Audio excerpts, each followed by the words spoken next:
Hello everyone, आज के इस सेशन में हम सॉल्व करने जा रहे हैं क्लास 9th फिजिक्स के चैप्टर मोशन के टॉपिक डिस्टेंस एंड डिस्प्लेसमेंट की डीपीपी मतलब डेली प्रैक्टिस पेपर।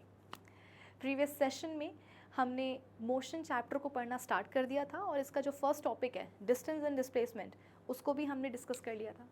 अब इसके पहले कि हम अपने चैप्टर में आगे बढ़ें और कुछ नए टॉपिक्स को डिस्कस करें, मैं ये चाहती हूँ कि प्रीवियस लेक्चर में जो हम टॉपिक पढ़ चुके हैं उसी टॉपिक के ऊपर आज अपन सबसे पहले कुछ क्वेश्चंस को सॉल्व कर लेते हैं और इसीलिए आज अपन सॉल्व करेंगे डीपीपी नंबर 1 और यही है हमारे आज के इस सेशन का टारगेट।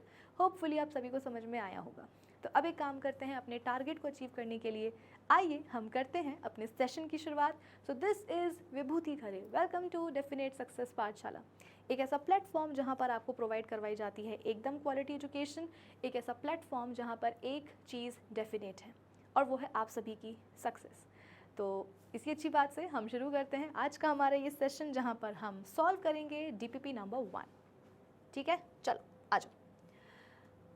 अब इससे पहले कि हम क्वेश्चंस को सॉल्व करें, मैं बात करना चाहती हूँ उन बच्चों से जिनको अभी तक भी ये नहीं पता है कि उन्हें टॉपिक वाइज डीपीपीज़ कहाँ से मिल सकती हैं। तो बच्चों, मेरी बात को अब ज़रा एकदम ध्यान से सुनना। मेरे हर एक वीडियो लेक्चर के जब आप डिस्क्रिप्शन बॉक्स में जाओगे नीचे की तरफ, तो वहाँ पर आपको एक लिंक मिलेगी। उस लिंक से आप उस वीडियो लेक्चर में पढ़ाए गए टॉपिक की डीपीपी को डाउनलोड कर सकते हो।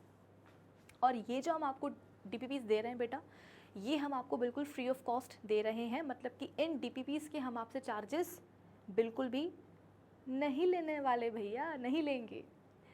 तो हर एक वीडियो लेक्चर के डिस्क्रिप्शन बॉक्स में जाना, लिंक होगी, लिंक से टॉपिक वाइज डीपीपी को डाउनलोड कर लेना। पीडीएफ के फॉर्म में आपको मिल जाएगी डीपीपी। फिर डाउनलोड करने के बाद उस डीपीपी को आप सबसे पहले अपने लेवल पर सॉल्व करने की कोशिश किया करो।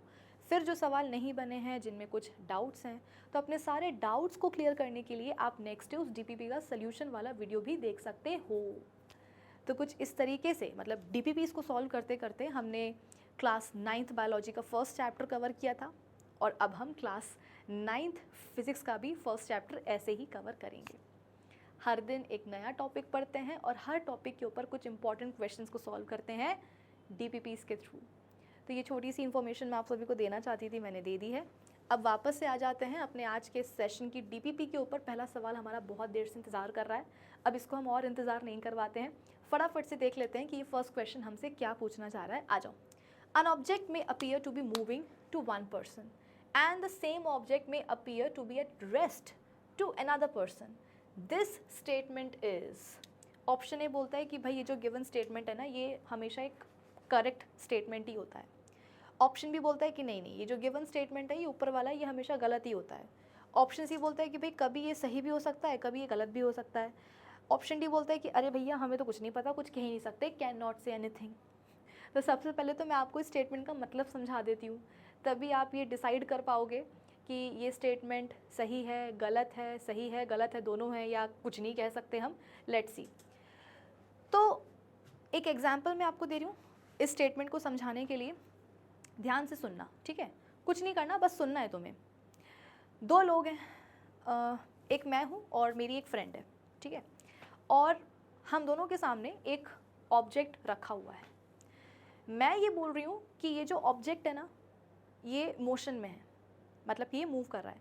अच्छा, प्रीवियस लेक्चर में मैंने आपको समझाया था कि फिज़िक्स में एक ऑब्जेक्ट की केवल दो ही स्टेट्स पॉसिबल होती हैं, या तो वो ऑब्जेक्ट रेस्ट पर होता है या फिर वो मोशन में होता है, ठीक है। इन दोनों स्टेट्स के अलावा और कोई तीसरी स्टेट पॉसिबल नहीं होती है फिज़िक्स में, है ना। या तो ऑब्जेक्ट रेस्ट पर होगा या फिर वो मोशन में होगा। तो मैं ये बोल रही हूँ कि ये जो सामने ऑब्जेक्ट है ना, ये मोशन में है, ये मूव कर रहा है। वहीं जो मेरी फ्रेंड है वो बोल रही है कि कहाँ मोशन में है भाई, रेस्ट पर है वो तो। मैं बोल रही हूँ नहीं, वो तो मूव कर रहा है, वो तो मोशन में है। और मेरी फ्रेंड बोल रही है अरे कतई नहीं, ये जो ऑब्जेक्ट रखा हुआ है ना, ये तो रेस्ट पर है, बिल्कुल भी मूव नहीं कर रहा। तो क्या ये सिचुएशन पॉसिबल है? ज़रा सोच के देखो, क्या ये सिचुएशन पॉसिबल है कि दो लोगों के सामने एक ही ऑब्जेक्ट रखा हुआ है, एक इंसान को लग रहा है कि वो ऑब्जेक्ट मोशन में है और दूसरे इंसान को लग रहा है कि नहीं वो तो रेस्ट पर है, क्या ये सिचुएशन पॉसिबल है? ये वही सिचुएशन है बेटा जो आपको सवाल के स्टेटमेंट में बोली गई है। मैंने आपको पहले ही कहा था कि ये जो मैं आपको एग्जाम्पल दे रही हूँ ना, ये एग्जाम्पल मैं आपको इस स्टेटमेंट को एक्सप्लेन करने के लिए दे रही हूँ। इस स्टेटमेंट में भी यही बोला गया है। तो बताओ ये जो सिचुएशन है, ये जो एग्जाम्पल मैंने आपको दिया, ये पॉसिबल है क्या? तो आप बोलोगे कि नहीं मैम ऐसा कैसे पॉसिबल है कि दो लोगों के सामने एक ऑब्जेक्ट रखा हुआ है, एक इंसान को लग रहा है कि नहीं वो मोशन में है, दूसरे को लग रहा है कि नहीं वो रेस्ट पर है, तो ये पॉसिबल ही नहीं है मैम। ये तो एक बहुत ही हाइपोथेटिकल सिचुएशन आपने हमको दे दी, हमें तो नहीं लगता ये पॉसिबल है। और इसीलिए हम क्या करेंगे, इसीलिए हम ऑप्शन बी टिक कर देंगे कि जो स्टेटमेंट है ये बहुत ही गलत सा स्टेटमेंट है, ये कभी सही हो ही नहीं सकता, है ना। जबकि ऐसा बिल्कुल भी नहीं है, बल्कि इस सवाल का सही जवाब होगा ऑप्शन ए कि ये स्टेटमेंट की जो सिचुएशन है, ये जो एग्जाम्पल मैंने आपको दिया है, ये हमेशा एक सही स्टेटमेंट होता है। This statement is always correct, it is always true. But आप बोलोगे कि मैम ये कैसे पॉसिबल है? अब एक और रियल लाइफ एग्जाम्पल सुनो तो तुम्हें समझ में आएगा कि मैंने क्यों बोला है कि ये स्टेटमेंट हमेशा सही होता है। मैं एक बस में बैठी हुई हूँ, ठीक है, अपनी एक फ्रेंड के साथ। चलो मैं यहाँ पे थोड़ा सा ड्रॉ कर लेती हूँ तो शायद आपको अच्छे से समझ में आ जाए। देखो ये एक बस है, थोड़ी छोटी बन गई, बड़ी बनाती हूँ, रुको। ये बस है, ठीक है। अब बोलना मतलब ये मत बोलना कि मैम बस जैसी नहीं दिख रही है, डब्बा दिख रहा है। कोई बात नहीं बेटा, मेरी बस ऐसी बनती है, ठीक है। ये बस है, बस के अंदर मैं बैठी हुई हूँ, ये देखो मैं हूँ, ये मैं हूँ, ठीक है। और यहाँ पर मेरी एक फ्रेंड बैठी हुई है, ये मैं हूँ, वी फॉर विभूति, और ये मेरी फ्रेंड है। F1 क्यों? ये मेरी एक फ्रेंड है। जो मेरी दूसरी फ्रेंड है ना, वो बाहर है, बस के बाहर है, F2, ठीक है। तो ये मैं हूँ बस के अंदर मेरी एक फ्रेंड है F1, है ना, और बस के बाहर मेरी एक और फ्रेंड खड़ी हुई है। तो मैंने अपनी ये जो बस के बाहर जो फ्रेंड है ना, बस के बाहर जो फ्रेंड है उसको मैंने बोला कि तू मुझे मत देखना, बस में जो मेरी दूसरी फ्रेंड है F1 तो उसको देखना। कहने का मतलब ये है बेटा कि अभी हमारे इस सिचुएशन में, इस एग्जाम्पल में, ये जो मेरी फ्रेंड है ना F1, ये एक ऑब्जेक्ट का काम करेगी, ठीक है। इस केस में ये जो मेरी फ्रेंड है F1, ये एक ऑब्जेक्ट का काम करेगी हमारे लिए। इस केस में ये क्या है, मेरी फ्रेंड F1 ऑब्जेक्ट है। तो मैंने अपनी जो बस के बाहर फ्रेंड खड़ी हुई है, फ्रेंड नंबर 2, उसको मैंने बोला कि भाई तू मुझे मत देखना, इसको देखना। अभी अपने लिए क्या है, ये एक ऑब्जेक्ट है, ठीक है, और मैं भी इसी को देखूंगी, मतलब हम दोनों क्या करेंगे, इसी को देखेंगे। उसने बोला चलो ठीक है। अब क्या हुआ, बस चल रही है ना, बस चल रही है, मैं बैठी हुई हूँ, मेरी जो फ्रेंड है F1 फ्रेंड जो अभी ऑब्जेक्ट का काम कर रही है वो भी बैठी हुई है। तो मेरे लिए तो क्या होगा, मेरे लिए तो ये मुझे ऐसा लगेगा कि मेरी जो फ्रेंड है वो रेस्ट पर है। भाई मैं बैठी हुई हूँ और मेरी बगल वाली सीट पर मेरी जो फ्रेंड है ऑब्जेक्ट, ये भी बैठी हुई है। तो मैं क्या बोलूँगी कि मैं रेस्ट पर हूँ, वो भी रेस्ट पर है, हम दोनों रेस्ट पर हैं। लेकिन बस के बाहर जो मेरी दूसरी फ्रेंड खड़ी हुई है F2,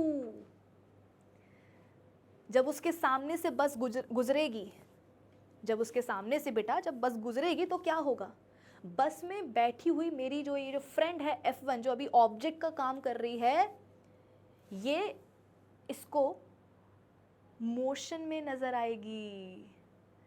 मैंने क्या बोला, मैंने बोला कि भाई हम दोनों मिलकर के इसको देख रहे हैं। मैं बैठी हुई हूँ बस में, बस चल रही है और मेरे बगल वाली सीट पे ये बैठी हुई है। तो मैं रेस्ट पर हूँ, तो मुझे लग रहा है कि हाँ ये जो मेरी फ्रेंड है ये भी क्या है, रेस्ट पर ही तो है। कहाँ चल रही है, रेस्ट पर ही तो है। लेकिन जब बस मेरी दूसरी वाली फ्रेंड जो बस के बाहर है उसके सामने से गुजरेगी तो वो क्या देखेगी, वो देखेगी कि अरे ये जो है ना ये F1 ये तो मोशन में, भाई ये मूव कर रही है, कि बस मूव कर रही है, बस गुजरी यानी कि बस मोशन में है। तो बस के अंदर जो पैसेंजर्स बैठे हुए हैं बेटा, वो भी तो मोशन में ही दिखेंगे ना इसको, बाहर वाली को। तो ये तो वही वाली सिचुएशन हो गई ना कि दो लोग हैं और सामने एक ऑब्जेक्ट है, एक इंसान को दिख रहा है कि ऑब्जेक्ट मोशन में है और दूसरे को लग रहा है कि नहीं वो तो रेस्ट पर है, तो ये सेम कंडीशन ही तो हो गई कि मुझे लग रहा है कि नहीं मेरी जो दोस्त है, जो मेरी सखी है, वो रेस्ट पर है, और जो बाहर खड़ी हुई उसको लग रहा है कि नहीं वो तो मोशन में है, क्योंकि बस मूव कर रही है, तो बस के अंदर जो पैसेंजर्स बैठे हुए हैं वो भी कैसे मोशन में है। वो मुझसे फ़ोन करके बोल रही है कि हाँ वो तो मूव कर रही है, मैं बोल रही हूँ नहीं कहाँ मूव कर रही है, मेरे बगल में तो बैठी है, रेस्ट पर है वो। आई बात समझ में? एक और एग्जाम्पल मैं आपको देती हूँ, ठीक है, एक और एग्जाम्पल मैं आपको देती हूँ। एक और बस ले लेते हैं, चलो एक और बस है, ठीक है, और बस के अंदर मैं बैठी हुई हूँ, ठीक है, वी फॉर विभूति। बस के बाहर मेरी फ्रेंड है, यहाँ पर अपन एक ही फ्रेंड लेंगे, ठीक है, और फ्रेंड पता है कहाँ है? फ्रेंड है एक ऐसी जगह पे जहाँ पर उसके बगल में एक पेड़ लगा हुआ है, एक ट्री है। इस बार हम एक सच का ऑब्जेक्ट ले रहे हैं बेटा, ठीक है। तो बस में मैं बैठी हुई हूँ, बस के बाहर मेरी फ्रेंड है और उसके बगल में क्या है, एक पेड़ लगा हुआ है। अब मैंने क्या बोला? मैंने बोला अपनी दोस्त को कि दोस्त अब अपन लोग क्या करेंगे, इस पेड़ को देखेंगे, क्योंकि इस केस में ऑब्जेक्ट क्या है, ये पेड़, ठीक है। तो मेरी फ्रेंड खड़ी हुई है पेड़ के पास और फ्रेंड बोल रही है कि यार ये जो ट्री है ना ये तो रेस्ट पर है, कहाँ मूव कर रहा है, बिल्कुल भी मूव नहीं कर रहा है, रेस्ट पर है। इतने में क्या हुआ, मैं गुजरी सामने से, भाई मैं तो बस में हूँ ना, बस मोशन में, बस मूव कर रही है, तो मैं निकली, जैसे कि सपोज़ ये पेड़ है, ठीक है, और मैं ऐसे गुजरी, तो मैंने क्या देखा? मैंने देखा कि अरे पेड़ जो है ना ऐसे पीछे जा रहा है, पेड़ ऐसे था, मैं ऐसे आ रही थी बस में बैठ करके, है ना, तो मैंने देखा कि धीरे धीरे क्या हो रहा है, ये जो पेड़ है ये पास आ रहा है, फिर मेरे लेवल पर आया, फिर क्या हुआ देखो ऐसे पीछे की तरफ जा रहा है। तो मैंने अपनी फ्रेंड को बोला कि अरे सुन, मैंने ये देखा कि ये जो पेड़ है ना ये मोशन में है, पहले मुझसे दूर था, फिर मेरे पास आया, फिर बिल्कुल बगल में आ गया, और फिर देखो अब पीछे जा रहा है। तो मेरी फ्रेंड बोली कि पगला गई हो क्या, मैं उसके बगल में ही तो खड़ी हूँ, कहाँ हिल रहा है, बिल्कुल भी नहीं हिल रहा, रेस्ट पर है। मैंने बोला नहीं, पेड़ कैसा है, मोशन में है, पहले मुझसे दूर था, फिर मेरे नज़दीक आया, बिल्कुल बगल में आ गया, लेवल पर, मतलब एक सीध में, और अब देखो पीछे की तरफ जा रहा है। ऑब्जेक्ट एक ही है, नज़रिए दो अलग अलग हैं। मैं बोल रही हूँ कि पेड़ मोशन में है, फ्रेंड बोल रही कि नहीं वो रेस्ट पर है। अरे पगली, मैं उसके बगल में खड़ी हूँ, मुझे पता है कि वो रेस्ट पर है, कहीं नहीं जा रहा वो, और मैंने बोला कि नहीं मुझे ऐसा लग रहा है कि वो मोशन में है। आई बात समझ में? तो ये स्टेटमेंट बेटा बिल्कुल सही है। ये दो एग्जाम्पल्स मैंने आपको सिर्फ इसलिए दिए हैं ताकि मैं आपको इस सिचुएशन के बारे में थोड़ा सा एक्सप्लेन कर पाऊँ कि दो लोग हैं और ऑब्जेक्ट एक है। तो एक इंसान को लगेगा कि ये जो ऑब्जेक्ट है ठीक है वो मोशन में है, और दूसरे इंसान को लग सकता है कि ये जो ऑब्जेक्ट है वो रेस्ट पर है। तो ऑब्जेक्ट एक और उसको देखने के नज़रिए दो अलग अलग। एक को लगेगा कि नहीं मोशन में है, दूसरे को लगेगा कि नहीं वो तो रेस्ट पर है, ठीक है। तो अब तो कभी नहीं भूलोगे ना, इन दोनों एग्जाम्पल्स को याद कर लेना, ठीक है। चलो ओके, नेक्स्ट क्वेश्चन पर हम आ जाते हैं। Which of the following is a scalar quantity. बेटा स्केलार क्वांटिटी क्या होती है, या स्केलार क्वांटिटीज़ क्या होती हैं? कुछ लोग इसको स्केलर बोलते हैं, कुछ लोग स्केलार बोलते हैं। I call it scalar. अगर तुम लोग को स्केलर वर्ड पसंद है तो तुम लोग वो भी बोल सकते हो, है ना। ये मत बोलना कि मैम हमारी जो स्कूल टीचर है वो तो स्केलर बोलती है, अब स्केलार बोल रही हो, हम क्या करें।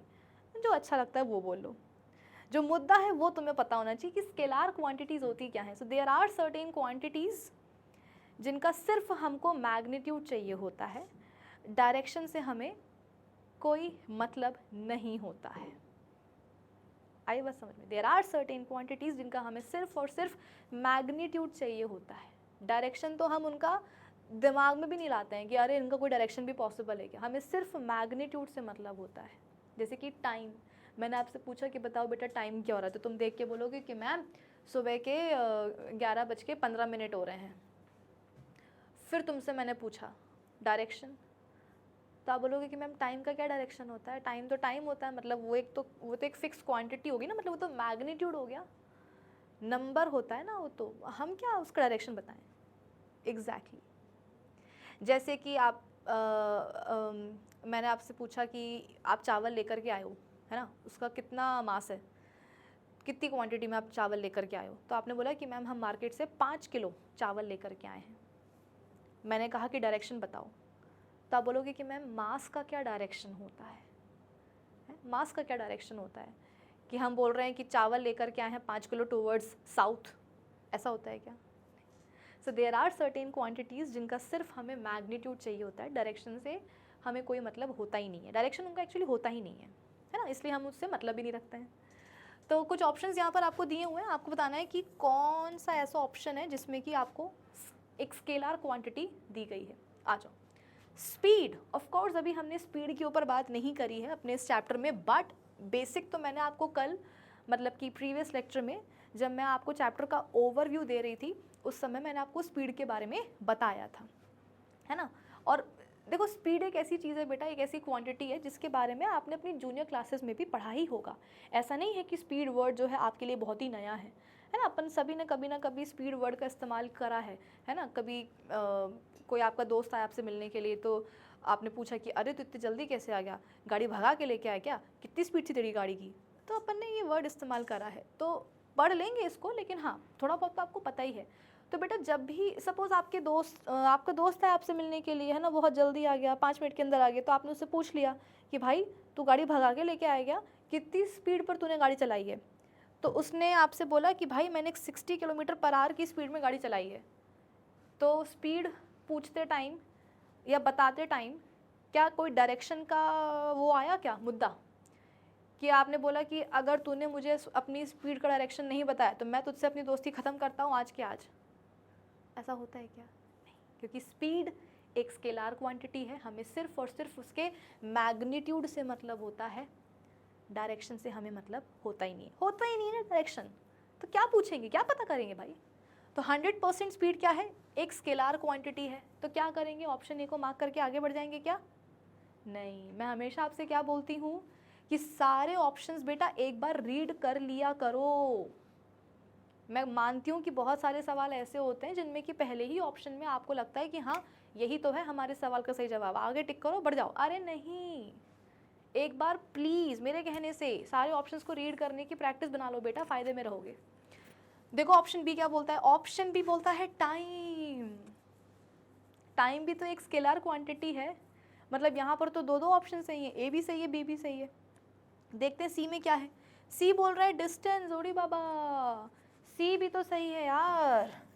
डिस्टेंस क्या है, जब भी एक ऑब्जेक्ट मूव करता है ना, जब भी एक ऑब्जेक्ट बेटा मूव करता है तो उसकी पोजीशन चेंज होती है, और जब भी एक ऑब्जेक्ट की पोजीशन चेंज होती है तो वो डेफिनेटली कोई ना कोई डिस्टेंस तो ट्रैवल करता ही है। डिस्टेंस एक्चुअली होता क्या है कि मोशन के दौरान जब एक ऑब्जेक्ट या एक बॉडी जो पाथ फॉलो करती है ना, तो उस पाथ की जो लेंथ होती है उसी को अपन बोल देते हैं क्या, डिस्टेंस। आई रिपीट कि जब भी मोशन होता है एक बॉडी या एक जो ऑब्जेक्ट है वो एक पाथ फॉलो करता है, और उस पूरे एंटायर पाथ की जो लेंथ होती है उसी को अपन क्या बोल देते हैं, डिस्टेंस बोल देते हैं। आपने पूछा कि भाई अपने दोस्त से पूछा कि भाई तेरे और मेरे घर के बीच में कितना डिस्टेंस है, तो उसने बोला कि ज़्यादा नहीं 20 किलोमीटर टुवर्ड्स ईस्ट। आप बोलोगे कि हैं ये टुवर्ड्स ईस्ट क्या होता है, डिस्टेंस तो डिस्टेंस है, ये डायरेक्शन कहाँ से जो है ना तुम दे रहे हो। Exactly, the distance is a scalar quantity, direction नहीं होता है, हम नहीं पता करते हैं, उसको जाने देते हैं, ठीक है। ऑप्शन डी क्या बोलते हैं, ऑप्शन डी बोलते हैं कि अरे भैया सब की सब क्या हैं, स्केलर क्वांटिटीज़ हैं, ऑल ऑफ द अबव। तो इस सवाल का सही जवाब ए बी सी नहीं होगा, सही जवाब होगा ऑप्शन डी, क्योंकि सारी ही जो यहाँ पर क्वांटिटीज़ दी हुई हैं वो स्केलर क्वांटिटीज़ हैं, ठीक है। चलो next question, the distance moved and the magnitude of displacement are equal in. Distance and displacement बेटा बराबर कब होता है, तुमसे ये पूछा गया है। डिस्टेंस का मतलब मैंने आपको अभी भी समझाया, मतलब प्रीवियस लेक्चर में तो मैं आपको पढ़ा ही चुकी हूँ ना डिस्टेंस का मतलब, और अभी भी मैंने आपको रीकैप करवा दिया कि जब भी हम कब बोलेंगे कि एक ऑब्जेक्ट रेस्ट पर है या एक ऑब्जेक्ट मोशन में है, ये भी मैंने आपको कल पढ़ाया था, मतलब प्रीवियस लेक्चर में। तो जब एक ऑब्जेक्ट की पोजिशन समय के साथ बदले, आई रिपीट, जब एक ऑब्जेक्ट की पोजीशन समय के साथ बदले with respect to a reference point, तो हम बोलेंगे कि वो ऑब्जेक्ट कैसा है बेटा, मोशन में है। और अगर एक ऑब्जेक्ट की पोजीशन समय के साथ ना बदले with respect to a fixed reference point, तो आप बोलोगे कि वो रेस्ट पर है। जैसे कि मेरा हाथ है, ये कभी ऊपर जा रहा है, कभी नीचे, कभी ऊपर कभी नीचे, है ना। तो ये क्या हो रहा है, मेरे हाथ की जो पोजीशन है, या वो भी छोड़ो, मैं अभी यहाँ पर हूँ, कितने बज रहे हैं 11:21, ठीक है। अब मैं चल चल के यहाँ आ गई। पहले मैं वहाँ थी, अब मैं यहाँ आ गई। सपोज टाइम हो गया 11:22। आपने बोला कि मैम अभी नहीं हुआ है। अरे मान लो ना, मानने में क्या जाता है। तो जब मैं वहाँ पर थी तब टाइम हो रहा था 11:21। अब मैं यहाँ आ गई हूँ, तो अब टाइम कितना हो रहा है, 11:22, है ना। तो समय तो बेटा आगे बढ़ा। भाई समय किसके लिए रुकता है, समय तो आगे बढ़ता ही है। लेकिन समय के साथ हुआ क्या, अरे मेरी पोजीशन भी तो चेंज हो गई ना, मैं यहाँ से यहाँ आ गई।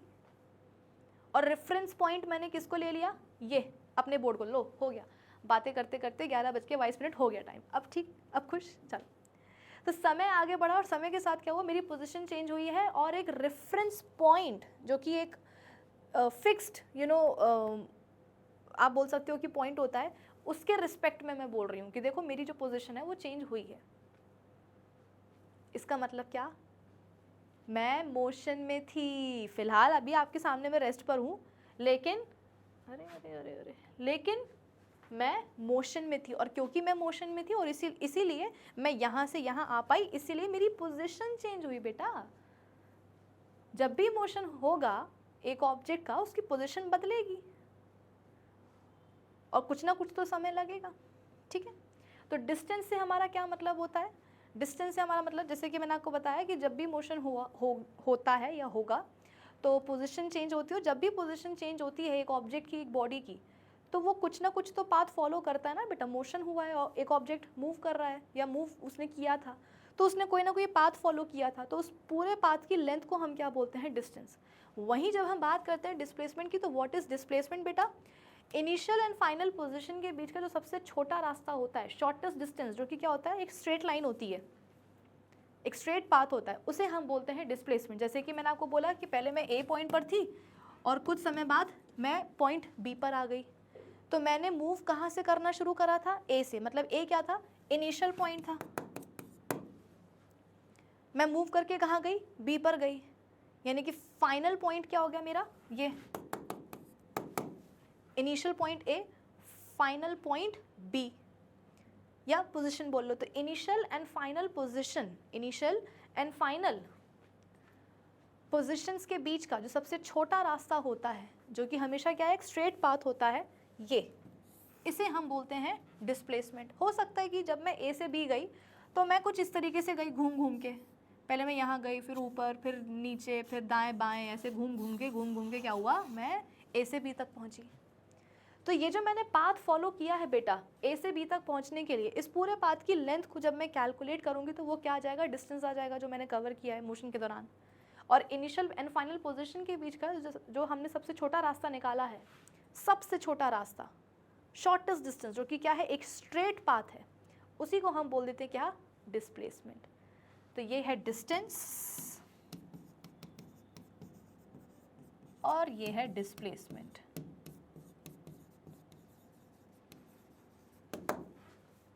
समझे। अब सवाल क्या है, सवाल ये है कि भाई डिस्टेंस एंड डिस्प्लेसमेंट बराबर बराबर कब होता है। तो ये तो अपन पहले ही पढ़ चुके हैं कि जब मोशन कैसा हो रहा हो, स्ट्रेट लाइन में हो रहा हो, तो डिस्टेंस एंड डिस्प्लेसमेंट बराबर बराबर होते हैं। भाई डिस्प्लेसमेंट के लिए तो मैंने आपको बताया ही ना कि इनिशियल एंड फाइनल पोजीशन के बीच का सबसे छोटा रास्ता, शॉर्टेस्ट डिस्टेंस, जो कि हमेशा क्या होता है, एक स्ट्रेट पाथ होता है, उसी को हम डिस्प्लेसमेंट बोलते हैं। तो ये क्या है, डिस्प्लेसमेंट है। और अगर हमें डिस्टेंस और डिस्प्लेसमेंट बराबर बराबर करना हो, इक्वल इक्वल, तो हम क्या करेंगे, स्ट्रेट लाइन में मोशन करवा देंगे। देखो यहाँ पर क्या हो रहा था, यहाँ पर मेरा मोशन कोई स्ट्रेट लाइन में नहीं था, पाथ आप देख सकते हो कितना अजीबोगरीब था।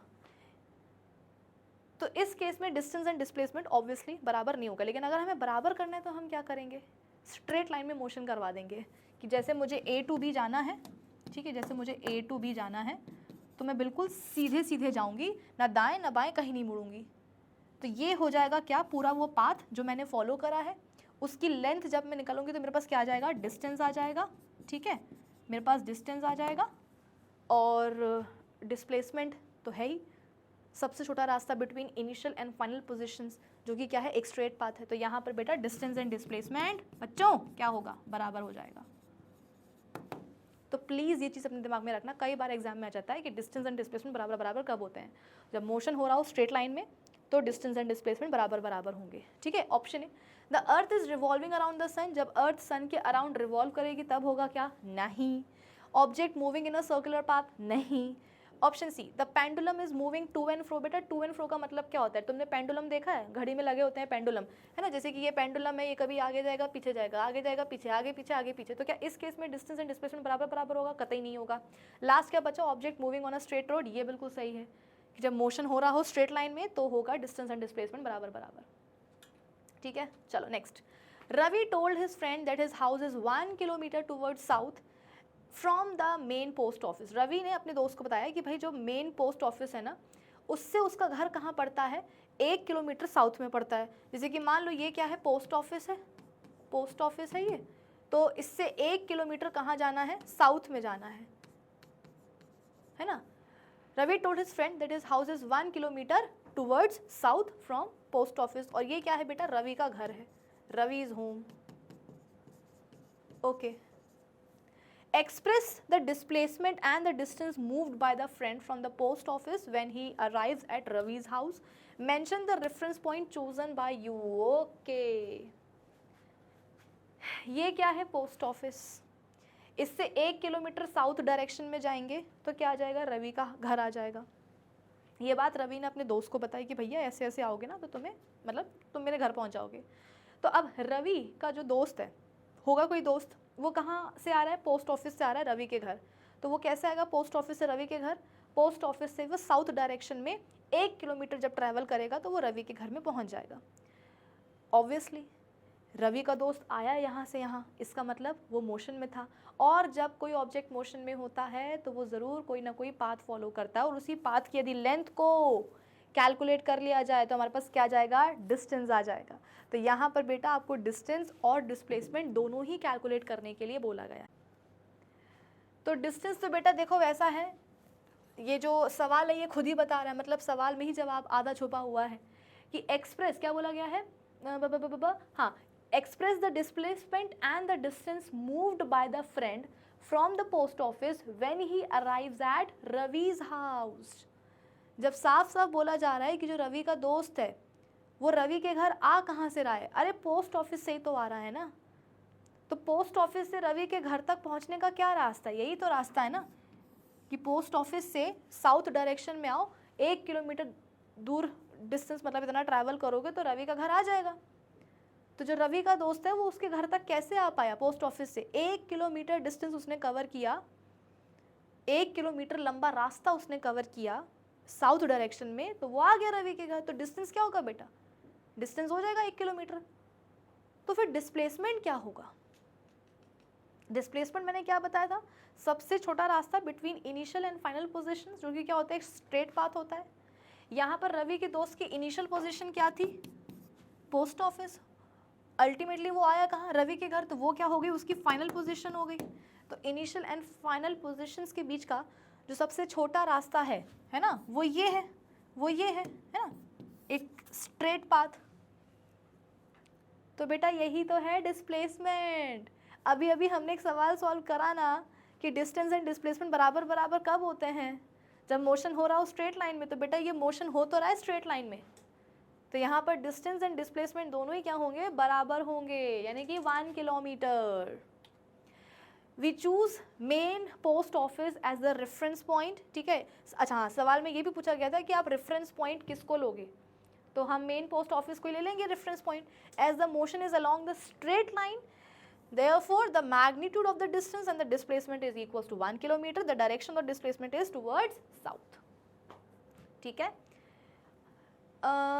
डायरेक्शन पता करने के लिए कई बार बच्चों को कन्फ्यूजन हो जाती है कि मैम डिस्प्लेसमेंट का हम डायरेक्शन कैसे पता करेंगे। तो ये बात मैंने आपको कल भी बताई थी कि इनिशियल पोजीशन से फाइनल पोजीशन का क्या डायरेक्शन है ना, इनिशियल पोजीशन के रिस्पेक्ट में फाइनल पोजीशन किस डायरेक्शन में आ रहा है वही डिस्प्लेसमेंट का डायरेक्शन हो जाता है। जैसे कि इस केस में रवि के दोस्त की इनिशियल पोजीशन क्या थी, पोस्ट ऑफिस, फाइनल क्या थी पोजीशन, रवि का घर, है ना। तो इनिशियल पोजीशन के रिस्पेक्ट में रवि के दोस्त की फाइनल पोजीशन किस डायरेक्शन में है, नीचे की तरफ है। भाई तुम तो क्या करो, तुम तो इनिशियल पोजीशन देखो और उसके रिस्पेक्ट में देखो कि फाइनल पोजीशन जो है वो किस डायरेक्शन में है, नीचे है, साउथ डायरेक्शन में। इसका मतलब डिस्प्लेसमेंट का भी क्या हो जाएगा, डायरेक्शन टुवर्ड साउथ। तो मैग्नीट्यूड दोनों का क्या होगा, बराबर बराबर होगा। क्यों होगा, सिर्फ ये लिख करके मत आना कि डिस्प्लेसमेंट भी 1 किलोमीटर, डिस्टेंस भी 1 किलोमीटर। आंसर सही है लेकिन इनकम्प्लीट है। क्यों, क्योंकि वहां पर तुमको रीजन देना पड़ेगा कि तुम क्यों बोल रहे हो कि डिस्टेंस एंड डिस्प्लेसमेंट यहाँ पर बराबर बराबर है, 1 किलोमीटर है। क्योंकि तुम वहां पर लिख के आओगे कि भैया मोशन जो है स्ट्रेट लाइन में हो रहा है।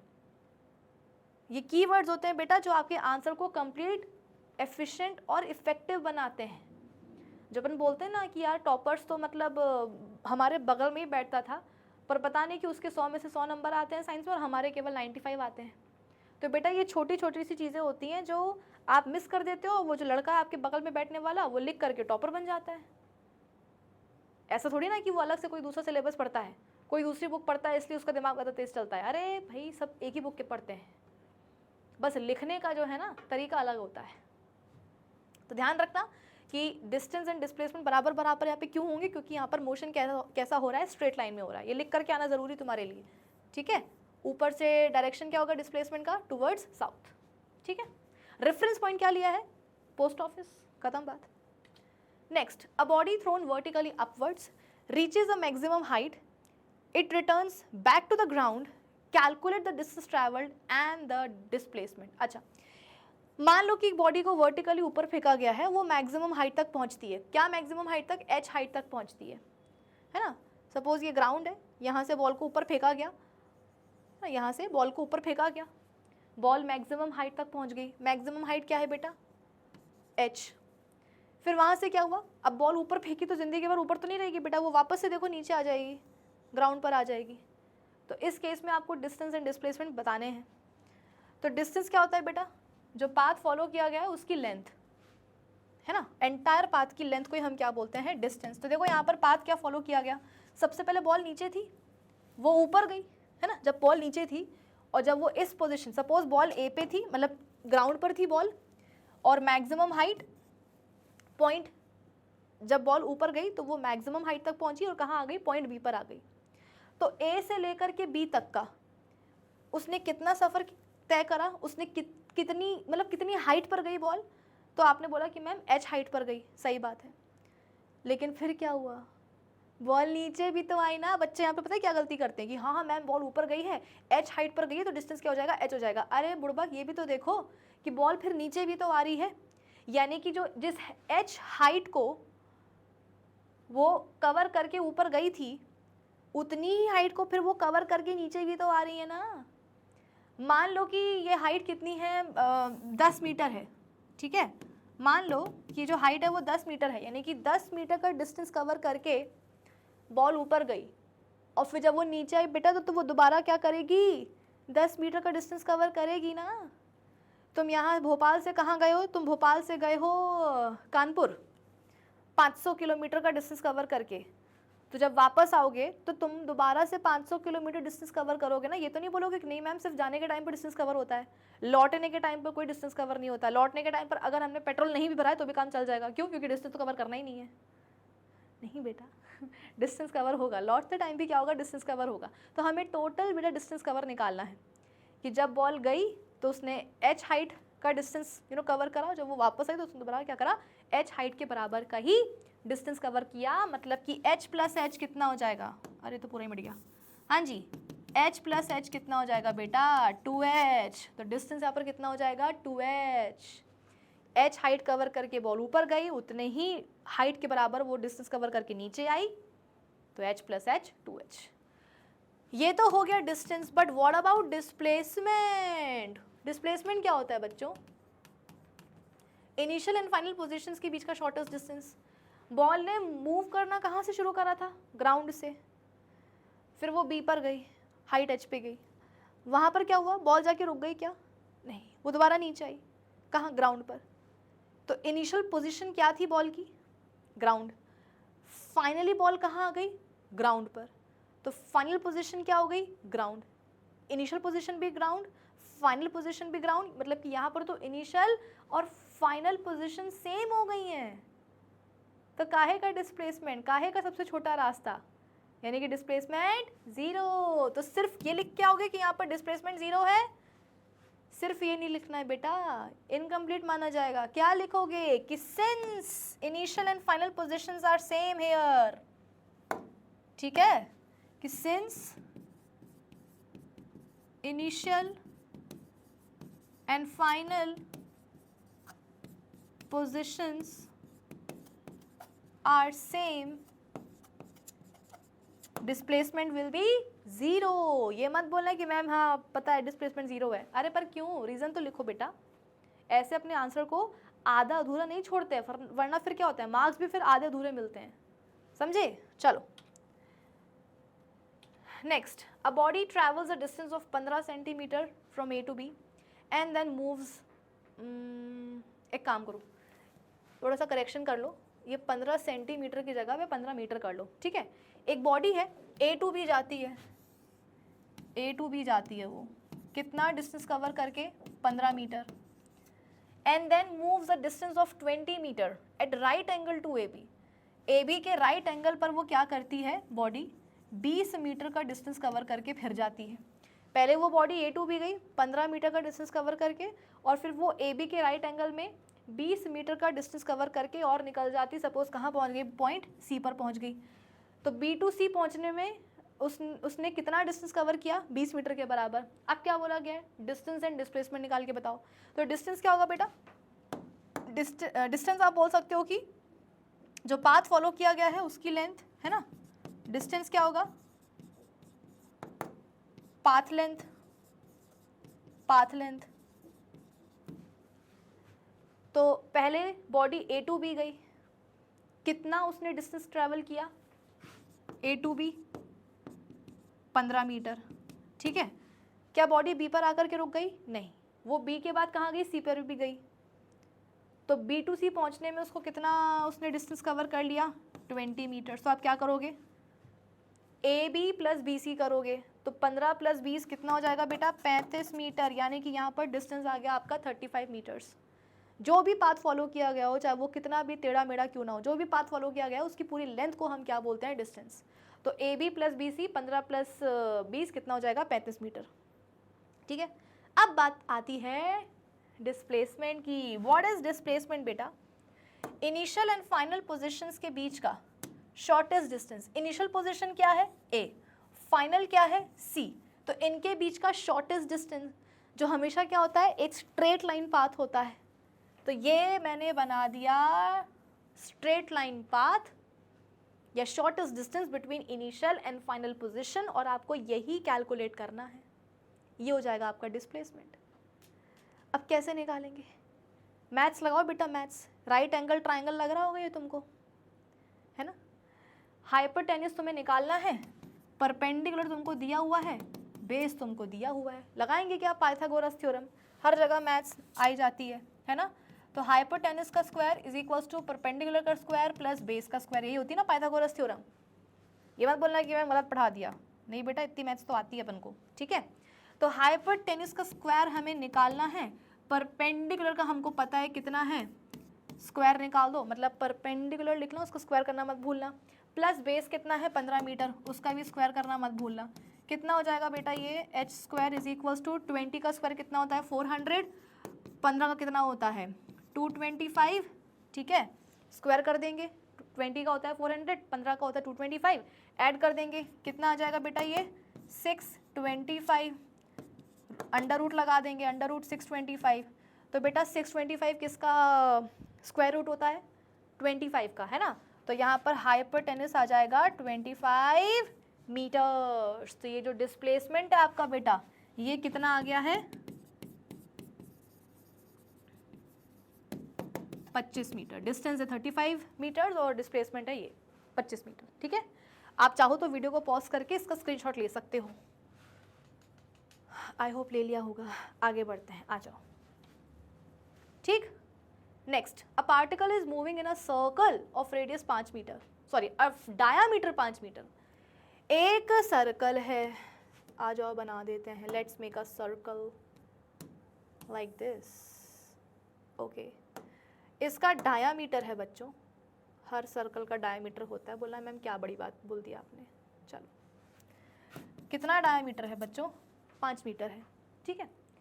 Calculate the distance covered and the displacement when it completes 3 revolution. मान लो कि मैं जॉगिंग कर रही हूँ, एक सर्कुलर ट्रैक है ना, एक सर्कुलर ट्रैक है बेटा, जिसमें मैं जॉगिंग कर रही हूँ, ठीक है, और डायमीटर कितना है, 5 मीटर है उस सर्कुलर ट्रैक का।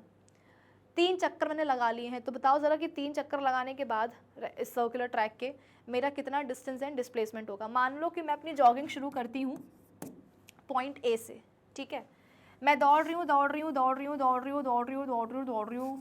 ये हो गया एक चक्कर। तो ज़रा मुझे ये बताओ कि जब मैंने सर्कुलर ट्रैक का एक चक्कर लगाया तो मेरा डिस्टेंस कितना कवर होगा। तो डिस्टेंस कवर्ड इन 1 चक्कर, डिस्टेंस कवर्ड इन 1 रिवोल्यूशन, कितना बेटा मैं डिस्टेंस कवर कर लूँगी एक चक्कर में, टेल मी, एक चक्कर में मैं कितना डिस्टेंस कवर कर लूँगी। अरे सर्कल के सरकमफेरेंस के बराबर। देखो ना मैं दौड़ कहाँ रही हूँ, मैं ऐसा नहीं है कि मैं ये जो सर्कुलर आपको दिख रहा है पूरा गार्डन, ये इसके मैं अंदर दौड़ रही हूँ ऐसे ऐसे करके बिल्कुल पागलों के समान, नहीं। जो बाउंड्री है इस ट्रैक की, सर्कुलर ट्रैक की जो मार्जिन है उसके अलॉन्ग मैं दौड़ रही हूँ, मतलब कि एक रिवोल्यूशन, एक चक्कर में जो मेरा डिस्टेंस होगा ना बेटा, वो किसके बराबर होगा, इस सर्कल के सरकमफेरेंस के बराबर होगा। तो सर्कल के सरकमफेरेंस का फॉर्मूला क्या होता है, 2 पाई आर। तो 2 पाई आर, एक रिवोल्यूशन में डिस्टेंस कितना हो जाएगा, 2 पाई आर के बराबर, सर्कल के सरकमफेरेंस के बराबर। अब रेडियस यहाँ पर देखो बेटा दिया नहीं हुआ है, लेकिन डायमीटर दिया है। लेकिन हमको पता है कि डायमीटर क्या होता है, रेडियस का डबल।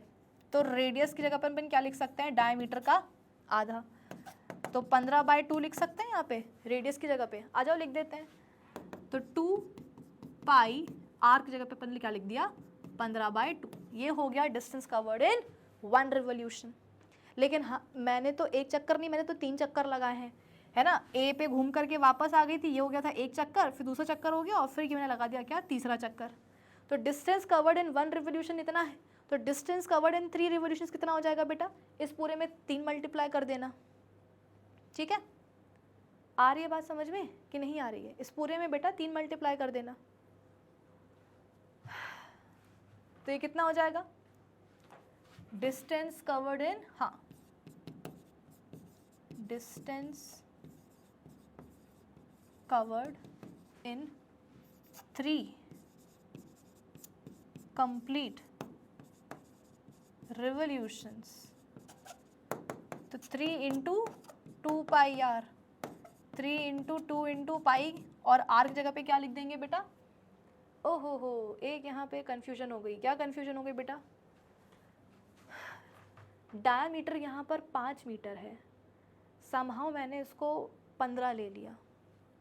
आई एम सॉरी, थोड़ा सा यहाँ पे करेक्शन कर लेना बेटा, वेरी सॉरी। आप लोग कंफ्यूज हो गए होंगे उल्टा कि मैम यहाँ पर तो 5 है, आपने 15 क्यों ले लिया। गलती हो गई मुझसे, मैंने गलती से उसको 5 की जगह 15 ले लिया, ठीक है। तो रेडियस कितना हो जाएगा, 5/2 हो जाएगा, not 15/2। I am really sorry, I am sorry, okay. चलो, तो ये कितना हो जाएगा, इंटू 5/2। जहाँ जहाँ मैंने रेडियस लिखा था 15/2 वहाँ 5/2 कर लेना, ठीक है। चलो, हाँ अब कर सकते हैं यहाँ पर 5/2, ठीक है। वो 5 की जगह पे मैंने 15 ले लिया था। तो रेडियस कितना हो जाएगा बेटा, डायमीटर का आधा, 5/2। तो एक कंप्लीट चक्कर में डिस्टेंस मैंने कितना कवर किया, 2 पाई आर के बराबर, 2 पाई इंटू 5/2। तो 3 कंप्लीट चक्कर में मेरा कितना डिस्टेंस कवर हो जाएगा, 3 इंटू 2 पाई आर, ठीक है। 3 into 2 into pi into r की जगह पे 5/2। अब नीचे का 2 ऊपर के 2 से कट जाएगा, कितना बचेगा, 5 3 15। तो 15 पाई मीटर्स। चाहो तो पाई की वैल्यू रख सकते हो 3.14 या 22/7, उसको सॉल्व करके आप फर्दर आंसर निकाल सकते हो, ठीक है। देखो अगर आपको सब्जेक्टिव क्वेश्चन आता है लाइक दिस, तो आपको क्या करना पड़ेगा, पाई की वैल्यू रख करके बाकायदा पूरा मल्टीप्लाई करके आपको आंसर निकालना पड़ेगा।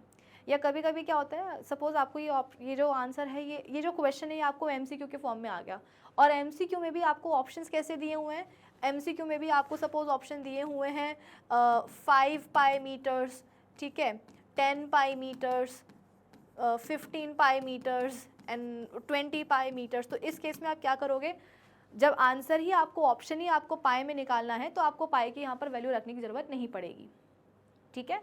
तो अगर ऑब्जेक्टिव क्वेश्चंस में ऐसे ऑप्शंस आ रहे हैं तो पाई की वैल्यू मत रखना, और अगर सब्जेक्टिव आ रहा है तो फिर पाई की वैल्यू रख देना, क्या जाएगा, ठीक है। तो 15 इंटू 3.14 कर लो या 22/7 कर लो, आंसर आपका आ जाएगा। तो सही जवाब क्या होगा इसका, 15 पाई मीटर्स, ठीक है। Distance covered. But what about displacement? Displacement क्या होता है बेटा, इनिशियल एंड फाइनल पोजीशन के बीच का शॉर्टेस्ट डिस्टेंस। मैंने दौड़ना शुरू करा था ए से, मैं दौड़ी दौड़ी दौड़ी दौड़ी घूम के कहाँ आ गई, ए पर ही आ गई। मतलब पहले चक्कर में इनिशियल एंड फाइनल पोजीशन क्या हो गई, बराबर बराबर हो गई, मतलब कि पहले चक्कर में डिस्प्लेसमेंट जीरो हो गया, कोई बात नहीं। मैंने लगाया दूसरा चक्कर, दूसरे चक्कर में भी क्या हुआ, इनिशियल एंड फाइनल पोजीशन बराबर बराबर हो गई, मतलब कि दूसरे चक्कर में भी डिस्प्लेसमेंट क्या हो गया, जीरो हो गया। तीसरा चक्कर मैंने लगाया, उसमें भी क्या हुआ, डिस्प्लेसमेंट बेटा जीरो हो गया। अरे कितने भी आप बेटा कंप्लीट चक्कर, देखो ये मत समझना कि मैम जो सर्कुलर ट्रैक होता है बस उसमें कंप्लीट रिवोल्यूशंस में डिस्प्लेसमेंट जीरो होता है। आप किसी भी शेप का ट्रैक ले लो, आप चाहे ट्रायंगुलर ले लो, आप चाहे रेक्टेंगल ले लो, आप चाहे स्क्वायर ले लो, आप चाहे सर्कुलर ले लो, आप चाहे कोई भी शेप का ट्रैक ले लो बेटा, अगर आप उसमें दौड़ दौड़ करके एक चक्कर कंप्लीट लगा रहे हो तो डिस्प्लेसमेंट जीरो ही आएगा। डिस्प्लेसमेंट जीरो तभी होता है जब इनिशियल और फाइनल पोजीशन सेम हो। तो ट्रैक के शेप से मतलब नहीं होता है, नंबर ऑफ रिवोल्यूशन से मतलब होता है कि अगर रिवोल्यूशन कंप्लीट हो रहा है, चक्कर कंप्लीट हो रहा है, तो डिस्प्लेसमेंट जीरो ही रहेगा। तो डिस्प्लेसमेंट यहाँ पर रहेगा बेटा जीरो। रीजन लिख देना कि भाई initial and final positions same होंगी आफ्टर 3 कंप्लीट रिवोल्यूशंस, ठीक है। चलो आगे बढ़ते हैं। Particle move 3 metres north. Okay, एक पार्टिकल है बेटा, वो 3 मीटर नॉर्थ जाता है, देन 4 मीटर ईस्ट। डायरेक्शन पता है कि नहीं पता है, ये होता है ईस्ट, ये होता है वेस्ट, ये होता है नॉर्थ, और ये होता है साउथ, ठीक है। तो हाँ, a particle moves 3 metre north. तो सपोज ये पार्टिकल है, ठीक है, ये पार्टिकल है और ये 3 मीटर नॉर्थ गया, ये से 3 मीटर नॉर्थ गया, ठीक है। एरो में बना रही हूँ ताकि आपको पता रहे कि वो गया कहाँ है। 3 मीटर्स नॉर्थ गया है, फिर 4 मीटर ईस्ट गया है, 4 मीटर ईस्ट गया है ये, ठीक है। And then finally 6 metres south, और फिर वो फाइनली क्या हुआ है, 6 मीटर्स साउथ आ गया है। 3 मीटर नॉर्थ गया, 4 मीटर ईस्ट गया, 6 मीटर फिर अल्टीमेटली साउथ आ गया, ठीक है। सपोज उसने जर्नी शुरू करी थी ए से बी पर वो पहुंचा, कैसे, 3 मीटर नॉर्थ जा करके, फिर बी टू वो सी पहुंचा, कैसे, 4 मीटर ईस्ट जा करके, फिर सी से वो अल्टीमेटली कहाँ आ गया, डी पर आ गया, कैसे आ गया, 6 मीटर साउथ में ट्रैवल करके। डिस्टेंस एंड डिस्प्लेसमेंट पूछा गया है, तो डिस्टेंस तो बेटा बहुत ही आसान है यहाँ पर निकालना, पाथ लेंथ निकालेंगे और क्या, कहाँ कहाँ गया है, क्या क्या पाथ फॉलो करा है पार्टिकल ने, A to B, B to C, C to D. तो A B plus B C plus C D कर देंगे। ए बी कितने के बराबर है, 3 मीटर के बराबर है, बी सी 4 मीटर के बराबर है, और सी डी 6 मीटर के बराबर है। तो कितना आ जाएगा बेटा टोटल डिस्टेंस, 6 + 4 कितना होता है 10, 10 + 3 कितना होता है 13। तो यहाँ पर आ जाएगा डिस्टेंस आपका 13 मीटर्स। क्लियर हुआ। डिस्टेंस निकालने में दिक्कत नहीं होती है। अब दिक्कतें शुरू होती हैं कब, जब डिस्प्लेसमेंट की बारी आती है। अब यहाँ पर आपको निकालना है displacement. What is displacement, initial and final positions के बीच का शॉर्टेस्ट डिस्टेंस। इनिशियल पोजीशन क्या थी, कहाँ से ऑब्जेक्ट ने या पार्टिकल ने मूव करना शुरू करा था, ए से, अल्टीमेटली वो पहुंचा कहाँ, डी पर। तो इनिशियल पोजीशन हो गई ए, फाइनल हो गई डी। तो इनके बीच का शॉर्टेस्ट डिस्टेंस जो क्या होगा, एक स्ट्रेट लाइन पाथ होगा, ये लो, ये बना दिया एक स्ट्रेट लाइन पाथ। इस स्ट्रेट लाइन पाथ को कैलकुलेट करके निकाल लो तो तुम्हारा डिस्प्लेसमेंट आ जाएगा। अब सवाल ये है कि मैम ये तो अगर जैसे पहले वाले सवाल में राइट एंगल ट्रायंगल बना था, है ना, तो उसका हाइपोटेनस हमने निकाल लिया था तो डिस्प्लेसमेंट आ गया था। बट मैम ये तो हाइपोटेनस नहीं बन रहा, अब क्या करें? तो एक काम करो ना, राइट एंगल ट्रायंगल बना लो। क्या चला जाएगा तुम्हारा? कैसे बनाओगे? देखो, यहाँ पर एक लाइन ड्रॉ करो, ठीक है, लाइक दिस, यहाँ पर एक लाइन ड्रॉ करो। अब जरा मुझे ये बताओ कि ये जो लाइन है बेटा, ये कितने के बराबर होगी? ये तुम्हें कुछ कुछ रेक्टेंगल बनता हुआ नहीं दिख गया? ये तुम्हें कुछ कुछ ऐसे रेक्टेंगल बनता हुआ नहीं दिख रहा? ये देखो रेक्टेंगल बन गया। रेक्टेंगल में क्या होता है? ऑपोजिट साइड जो होती हैं वो बराबर बराबर होती हैं। अगर BC 4 मीटर है तो ये भी कितना हो जाएगा? सपोज ये E पॉइंट है, ठीक है, ये E पॉइंट है, तो क्योंकि एक रेक्टेंगल बन गया, रेक्टेंगल में ऑपोजिट साइड्स क्या होते हैं? बराबर बराबर होते हैं, ठीक है, तो BC बराबर हो जाएगा AE के, तो ये भी कितना हो जाएगा? 4 मीटर। भाई हमें क्या करना है? हमें डिस्प्लेसमेंट निकालना है, ये AD की वैल्यू निकालनी है, लेकिन ये हाइपोटेनस तो बन नहीं रहा। हाइपोटेनस कब बनेगा? जब एक राइट एंगल ट्रायंगल बनेगा। तो राइट एंगल ट्रायंगल बनाने के लिए हमने क्या करा?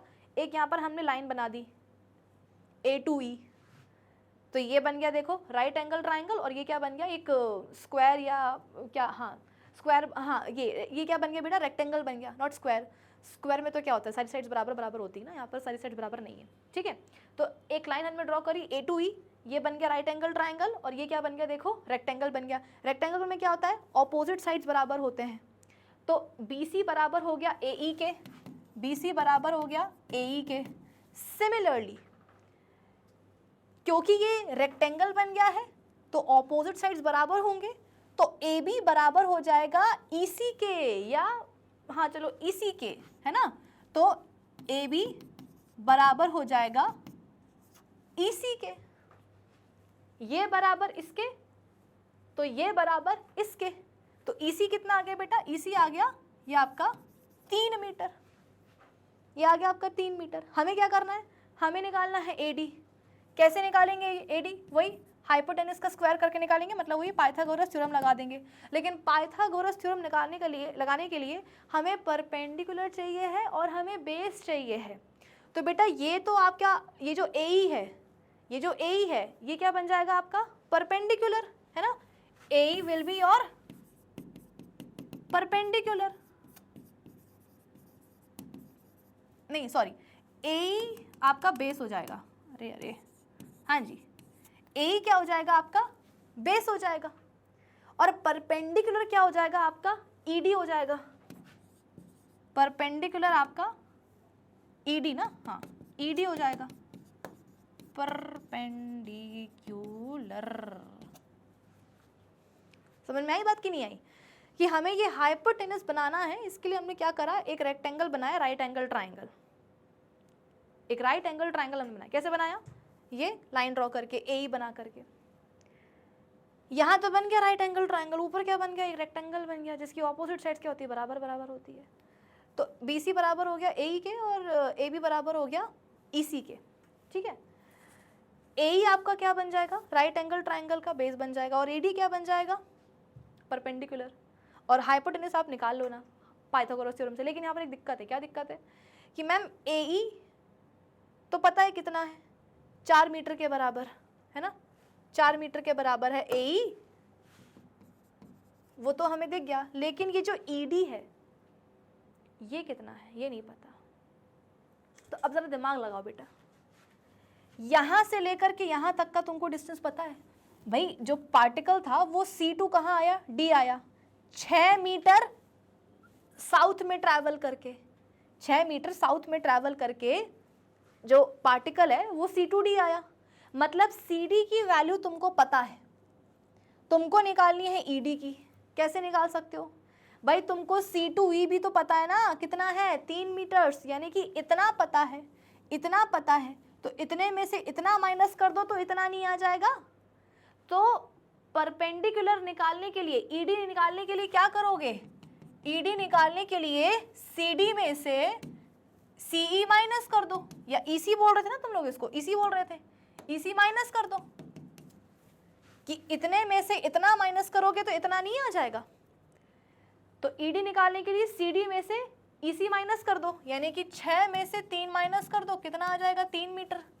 तो ये आ गया आपका बेटा परपेंडिकुलर भी, कितना 3 मीटर। अब किस चीज़ की देरी है, लगा दो पाइथागोरस थ्योरम और निकाल लो क्या, हाइपोटेन्यूज का स्क्वायर, मतलब कि हाइपोटेन्यूज मतलब कि डिस्प्लेसमेंट।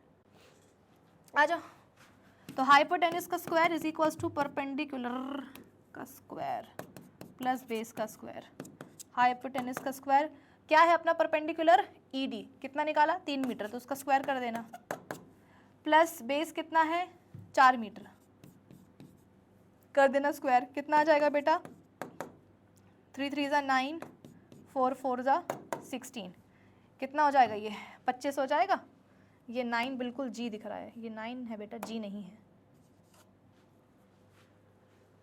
25 हो जाएगा। अंडर रूट लगा दो, 25 किसका स्क्वायर होता है, 5 का होता है ना। तो H is equals to 5 meters आ गया, मतलब कि आपका आ गया डिस्प्लेसमेंट 5 मीटर्स। यही तो निकालना था। तो ज़रूरी नहीं है कि हमेशा तुमको जो है ना बेहतरीन तरीके का हाइपोटेन्यूज बनता हुआ नज़र आए या राइट एंगल ट्रायंगल बनता हुआ नज़र आए, कभी कभी तुम्हें खुद से भी बनाना पड़ेगा वो, ठीक है। तो ये लाइन ड्रॉ कर देना AE, बाकी तो फिर तुम्हारे लिए सारे काम आसान हो जाएंगे। ये बन जाएगा राइट एंगल ट्रायंगल, ये बन जाएगा रेक्टेंगल, अपोजिट साइड जो है वो बराबर हो जाएंगी, ठीक है। ये आ जाएगा कितना 4 मीटर, क्योंकि BC 4 मीटर है तो AE भी 4 मीटर आ जाएगा, ये हो जाएगा बेस। और परपेंडिकुलर निकालने के लिए क्या करोगे, CD में से EC माइनस कर देना, ठीक है। चलो, चाहो तो इसको वीडियो को तुम पॉज करके इसका स्क्रीनशॉट भी ले सकते हो, वीडियो को पॉज कर लेना, उसके बाद में ले लेना, ठीक है। चलो, वरना बोलोगे कि मैम इनफ टाइम नहीं दिया, तो बेटा पॉज कर लेना उसको। और ये रहा उसका पूरा सोल्यूशन, ठीक है। चलो, an object moves along the grid through points A, B, C, D, E and F as shown below। अपना अगर तुम बेटा फ़ोन पे देख रहे हो ना, तो फ़ोन की थोड़ी सी क्वालिटी बढ़ा लेना, क्योंकि तुम्हें ये जो पिक्चर है ना, ये तुमको एकदम क्लियरली दिखनी चाहिए। अगर नहीं दिखेगी तो फिर सवाल बनेगा नहीं, ठीक है। तो ABCDENF जो भी है, हाँ अच्छा, A to B गया particle, B to C, C to D, E to F, ऐसे पार्टिकल ने मूव करा। The sides of square tiles measures 0.5 kilometre. ये जो आपको स्क्वायर टाइल्स दिख रही ना बेटा, अब क्योंकि बोल ही दिया है कि टाइल्स कैसी है, स्क्वायर है, मतलब कि हर एक साइड इसका कितने के बराबर होगा, बराबर बराबर होगा, मतलब हर एक साइड बराबर बराबर होगा। कितना होगा बराबर, सवाल में दिया हुआ है 0.5 किलोमीटर। हर एक स्क्वायर टाइल का जो साइड है बेटा वो कितना है, 0.5 किलोमीटर्स के बराबर है, ठीक है। Calculate the distance covered by the moving object. Object A to B गया, B to C गया, C to D गया, D to E गया, E to F गया। सबसे पहले क्या निकालो, डिस्टेंस कवर्ड निकालो। डिस्टेंस क्या होता है, पाथ फॉलोड, उसकी लेंथ है ना। तो ये आपको क्या करना पड़ेगा, डिस्टेंस निकालने के लिए AB plus BC plus CD plus DE plus EF करना पड़ेगा। भाई जितना भी उसने पाथ फॉलो किया ना, उसकी पूरी लेंथ निकालो तो आपके पास डिस्टेंस आ जाएगा। अब A to B जाने के लिए ज़रा देखो कि इस पार्टिकल ने कितनी टाइल्स कवर करी। देखो ज़रा, 1 2 3 4 5 और ये 6 टाइल्स A to B से जाने में कवर करी। और हर एक टाइल की साइड कितने के बराबर है, हर एक टाइल की साइड है 0.5 किलोमीटर के बराबर। यानी कि A to B जाने में यदि पार्टिकल ने 6 टाइल्स कवर करी हैं और हर एक टाइल की जो साइड है वो 0.6 किलोमीटर के बराबर है, तो A to B जाने में उसने कितना डिस्टेंस कवर कर लिया होगा बच्चों, 6 × 0.5। हर एक टाइल आप खुद देखो ना, A to B जाने में उसने 6 टाइल्स कवर करी और हर एक टाइल का जो साइड है वो कितने के बराबर है, 0.5 किलोमीटर के बराबर। तो जब वो यहाँ से यहाँ गया उसने कवर किया 0.5 किलोमीटर डिस्टेंस, जब वो एक टाइल से दूसरी टाइल में गया उसने फिर कितना कवर किया 0.5, जब यहाँ से यहाँ गया फिर उसने कवर किया कितना 0.5, यहाँ से आ गया फिर उसने कवर कितना किया 0.5, यहाँ से यहाँ भी 0.5, यहाँ से यहाँ भी 0.5 और अल्टीमेटली वो कहाँ पहुँचा A to B पहुँचा। तो कितना उसने डिस्टेंस कवर कर लिया A to B, तो 1 2 3 4 5 6 6 इंटू 0.5 कर देना, कितना आ जाएगा 3 आ जाएगा, क्योंकि 6 5 से 30 होता है, डेसिमल लगा देना तो कितना हो जाएगा 3 किलोमीटर, ठीक है। प्लस अब B to C जाने में, इसको मैं हटा दूँ ये तो दिखेगा नहीं आपको, ठीक है। B to C जाने में उसने कितनी टाइल्स कवर करी हैं, एक, क्या हुआ भाई, अरे हटो यार, एक दो टाइल्स कवर करी हैं। तो एक टाइल का जो साइड है वो कितने के बराबर है 0.5 किलोमीटर के बराबर। तो दो टाइल्स के जो साइड होंगे है ना, एक ये वाला और एक ये वाला, ये कितने किलोमीटर के बराबर हो जाएंगे, तो 2 इंटू 0.5। तो B to C जाने में उसने कितना डिस्टेंस कवर किया बेटा, 2 इंटू 0.5 कर देना है ना, 0.5 ये 0.5 ये, तो कितना हो जाएगा 1 हो जाएगा, है ना 1 हो जाएगा, 5 to the 10 डेसिमल लगा देना 1 हो जाएगा। प्लस अब C to D जाने में कितना उसने डिस्टेंस कवर किया, कितनी टाइल्स कवर करी, 1 2 3, एक टाइल की साइड कितने के बराबर है 0.5 किलोमीटर के बराबर, तो 3 टाइल्स की साइड कितने के बराबर हो जाएंगी 0.5 इंटू 3, है ना, 0.5 यहाँ 0.5 यहाँ और 0.5 यहाँ, तो 0.5 इंटू 3 कितना हो जाएगा ये 1.5, क्योंकि 5 3 से 15 होता है, डेसिमल लगा तो कितना आ जाएगा 1.5, ठीक है। फिर उसके बाद में D to E जाने के लिए उसने केवल एक ही टाइल कवर करी है, तो एक टाइल का जो साइड है बेटा वो कितने के बराबर है 0.5 के, तो यहाँ पे लिख देना कितना 0.5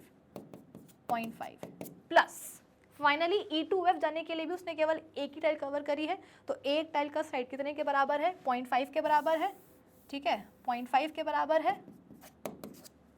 तो यहाँ पे लिख देना E to F जाने के लिए उसने कितना डिस्टेंस कवर किया 0.5। अब सबको ऐड कर दो, 6 5 से 30 3 हो गया, 5 to the 10 1 हो गया, ठीक है, ये कितना हो गया 1.5, 0.5 कितना हो गया 1 हो गया, ऐड कर दो कितना हो जाएगा 3 + 1 4 4 प्लस 5 3 + 1 4 4 + 1 5 5 प्लस 1.5 6.5, तो डिस्टेंस आ जाएगा बेटा यहाँ पर कितना 6.5 किलोमीटर्स।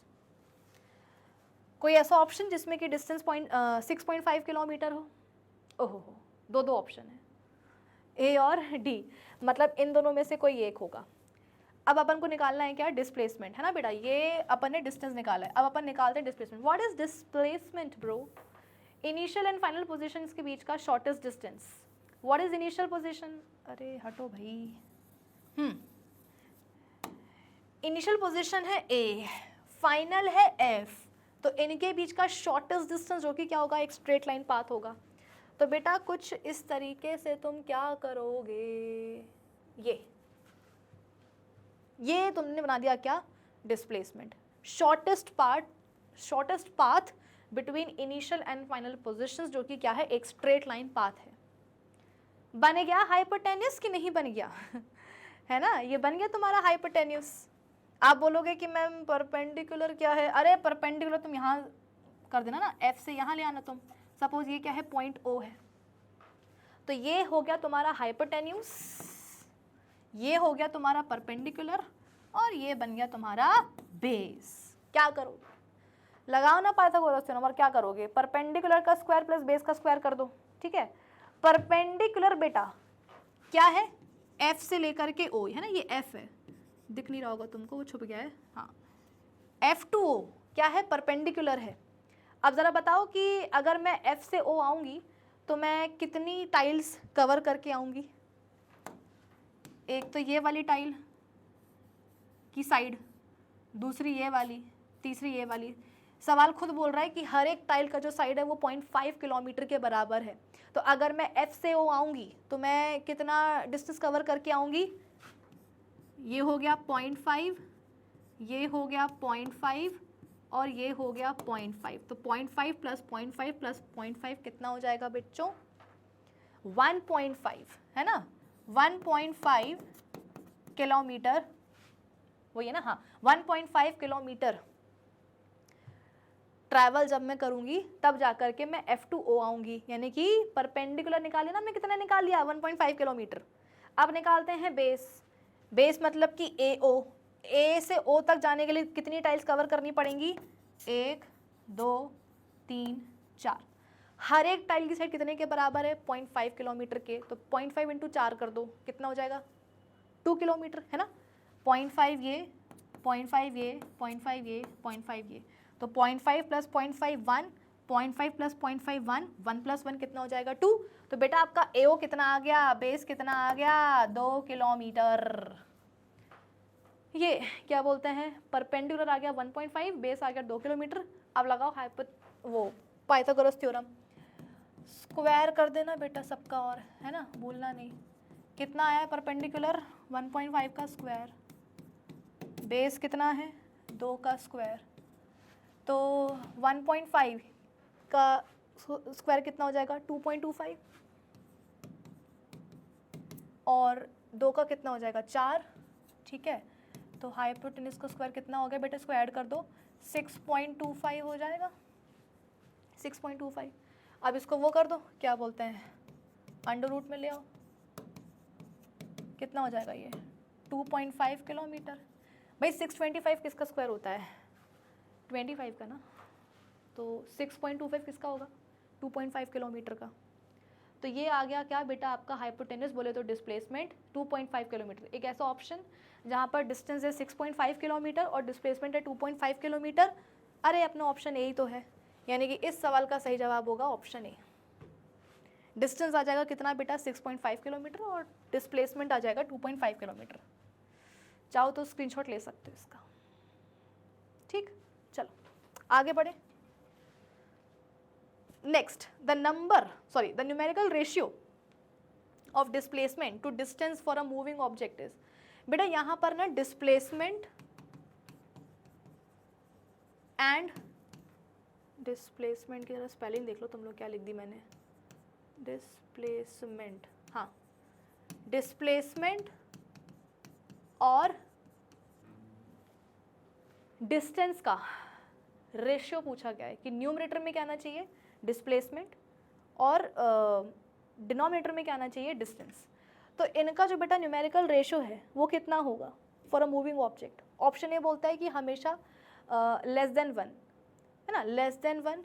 ऑप्शन बी बोलता है कि या तो 1 के बराबर या लेस देन 1। ऑप्शन सी बोलता है कि always more than 1। Option D बोलता है कि भाई या तो 1 के बराबर या 1 से बड़ा ज़्यादा।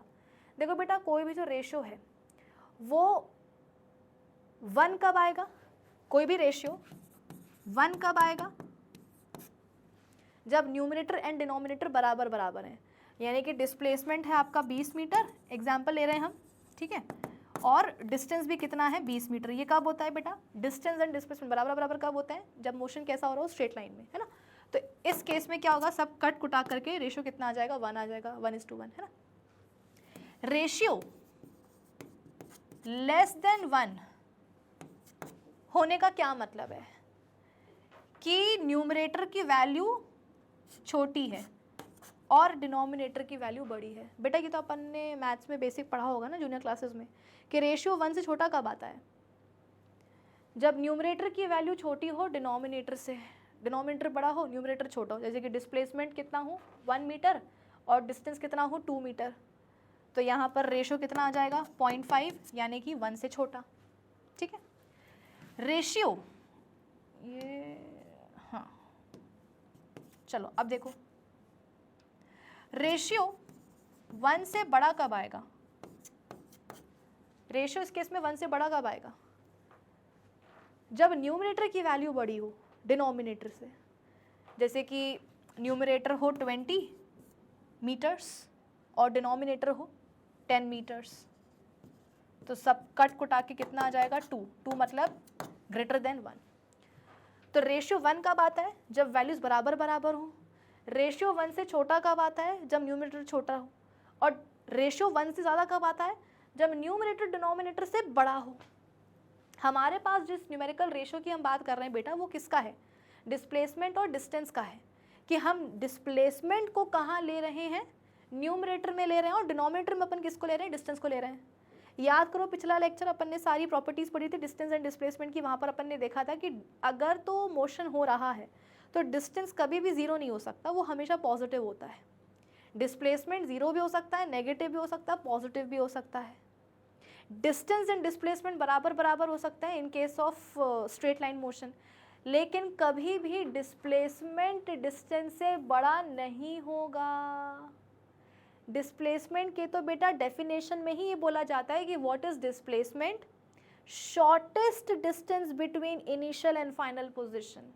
डिस्प्लेसमेंट के लिए हम बोल ही रहे हैं कि वो क्या है, सबसे छोटा रास्ता है। तो यदि डिस्प्लेसमेंट सबसे छोटा रास्ता है तो वो कभी भी डिस्टेंस से बड़ा नहीं हो सकता। बराबर हो सकते हैं दोनों जब मोशन हो रहा हो स्ट्रेट लाइन में, लेकिन कभी भी डिस्प्लेसमेंट डिस्टेंस से बड़ा नहीं होगा, क्योंकि वो खुद ही क्या है, सबसे छोटा डिस्टेंस है। और अगर डिस्प्लेसमेंट सबसे छोटा डिस्टेंस है तो वो कभी भी डिस्टेंस से बड़ा नहीं होगा। मतलब कि in case of this numerical ratio of displacement and distance, ratio कभी भी 1 से बड़ा नहीं होगा। रेशियो 1 से बड़ा कब होता है, जब न्यूमरेटर की वैल्यू बड़ी हो डिनोमिनेटर से, यानी कि जब डिस्प्लेसमेंट बड़ा हो डिस्टेंस से, तब ये तो पॉसिबल ही नहीं है ना, डिस्प्लेसमेंट कभी बड़ा होता ही नहीं है। यानी कि इस न्यूमेरिकल रेशियो के केस में ये केस पॉसिबल नहीं होगा। रेशियो कभी भी 1 के ऊपर नहीं जाएगा। 1 के बराबर हो सकता है स्ट्रेट लाइन मोशन में जब डिस्टेंस एंड डिस्प्लेसमेंट बराबर बराबर हो, या उसके अलावा क्या होगा, रेशियो हमेशा 1 से छोटा रहेगा। 1 से छोटा रहने का मतलब क्या है कि डिस्प्लेसमेंट की वैल्यू छोटी हो और डिस्टेंस की वैल्यू बड़ी हो। न्यूमरेटर छोटा हो, डिनोमिनेटर बड़ा हो, तो रेशियो की वैल्यू बेटा 1 से कम ही आएगी। तो सवाल क्या है, सवाल यही है कि जो न्यूमेरिकल रेशियो होता है डिस्प्लेसमेंट टू डिस्टेंस का, वो क्या होता है। ऑप्शन ए बोलता है कि हमेशा लेस देन 1, ऑलवेज नहीं होना चाहिए बेटा। देखो ऑलवेज का मतलब क्या है कि कोई और पॉसिबिलिटी यहाँ पर हमने खत्म कर दी, कि बराबर वाली पॉसिबिलिटी भी हम यहाँ पर हमने खत्म कर दी है। अरे बराबर तो हो सकता है ना, तो ऑलवेज सही नहीं है। ऑप्शन बी क्या बोल रहा है, इक्वल टू 1 या लेस देन 1, ये बिल्कुल सही है। या तो 1 के बराबर होगा या लेस देन 1 होगा, ठीक है, या लेस देन 1 होगा। Option C always more than 1 possible ही नहीं है। मोर वाला तो तुम ऑप्शन ही हटा दो, सी भी हटा दो, डी भी हटा दो। सबसे सही कौन सा है, ऑप्शन बी। तो उसी को मार्क करके अपन आगे बढ़ेंगे। ये बात अपने दिमाग में बिठा लेना कि जो न्यूमेरिकल रेशियो होता है डिस्प्लेसमेंट टू डिस्टेंस का, वो हमेशा या तो 1 के बराबर होगा या उससे छोटा होगा। मोर देन 1 तो भूल ही जाना। Next, in a long distance race, the athletes were expected to take 4 rounds of the track such that the lines of the finish was the same as the line of the start. Suppose the length of the track was 200 meters. What is the total distance to be covered by the athletes? ये track है बेटा, ये start line है और ये finish line है, ठीक है। ओके, और इस ट्रैक की लंबाई कितनी है, इस ट्रैक की लंबाई है 200 मीटर। 20 हो गया, ये तो 200 मीटर। ये एक ट्रैक है, लंबाई इसकी 200 मीटर है, ये स्टार्ट लाइन है और ये फिनिश लाइन है। एथलीट क्या कर रहा है, एथलीट जो है बेटा 4 चक्कर लगा रहा है। मतलब कि पहले वो जाता है स्टार्ट लाइन से फिनिश लाइन पे, ये हो गया 1 चक्कर, फिर वो दोबारा आता है, फिर वो जाता है, फिर दोबारा आता है, मतलब आना जाना 2 चक्कर, फिर आना जाना और 2 चक्कर। तो टोटल उसने कितने लगा दिए, 4 चक्कर लगा दिए। तो इस केस में आपसे पूछा गया है टोटल डिस्टेंस कवर्ड, तो बेटा 4 × 200 कर दो, और क्या कितना आ जाएगा, 800 मीटर। भाई ट्रैक की लंबाई कितनी है, 200 मीटर, और उसने कितने लगाए हैं, 4 चक्कर लगाए हैं। पहले वो गया स्टार्ट से फिनिश, फिर वो वापस आया। आई बात समझ में। तो जब वो गया तो उसने लगाए कितने, जब वो गया स्टार्ट टू फिनिश कितना उसने डिस्टेंस कवर किया, 200। जब वो वापस आया तो उसने कितना कवर किया, फिर से 200, मतलब 400। फिर वो दोबारा गया, कितना कवर किया उसने, 600। जब वो दोबारा आए तो कितना उसने कवर किया, प्लस 200 यानी कि 800। तो यहाँ पर डिस्टेंस कितना हो जाएगा कवर्ड, 800 मीटर। फिर डिस्प्लेसमेंट की बात आएगी बेटा, तो डिस्प्लेसमेंट की बात आए यहाँ पर तो घबराना नहीं। क्यों, अरे मैंने क्या बोला था, ट्रैक के शेप से फ़र्क नहीं पड़ता कि सर्कुलर है या स्ट्रेट वाला है या रेक्टेंगल है कि स्क्वायर, कुछ भी क्यों ना हो। तुम तो बस ये देखा करो कि यदि initial and final position same है तो अल्टीमेटली क्या होगा, डिस्प्लेसमेंट 0 ही होगा। तो एथलीट गया, वापस आया, डिस्प्लेसमेंट 0, फिर गया, वापस आया, डिस्प्लेसमेंट 0।